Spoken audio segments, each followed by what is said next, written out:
Pipilang kadisgrasya sa National Highway sa lungsod sa Minglanilla ang nahulikam. Sama na ni usa ka auto nga kusog ni padagan og kalit lang ni bangga sa paril sa pribadong Panimay. Ang detalye sa report ni Femari Dumamo. Susama og parte sa salida ang nakita sa mga sakop sa Metcom Command Center sa ilang monitoring. Kining sakyanan nga padung habagatan, kusog nga nakapadagan. Apan sa kalit lang niliko pa wala, didasmag sa mga bowlers og lahos ngadto sa paril sa usa ka Panimay. Tungod sa impact, natuyok ang sakyanan kaupat kay gayon. Ang iyang girason sa mga is nakuno nilabang pero amo gyud gi-zoom out ang atong CCTV is wala gyud.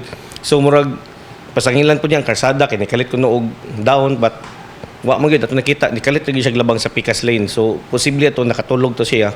So nya ang iya sa explanation pag maneuver niya wala na kuno siya kalibutan unsay nahitabo. May na lang nga wa kini nakaangin sa uban pang sakyanan ug luwas ra ang nagsakay niini.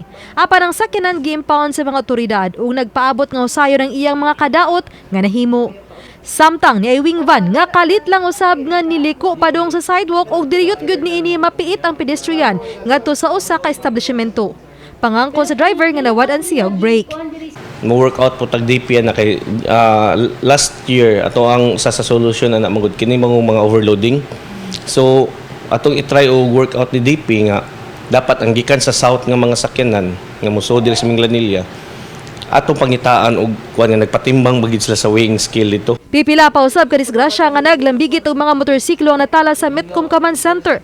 Matos hepe sa Metcom nga sa Agosto nitala sila og 54 ka mga disgrasya sa kadalanan sa lungsod o 45 sab sa Setyembre.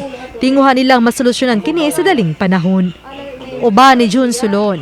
Ako si Femari Dumabok. Balitang Bisdak.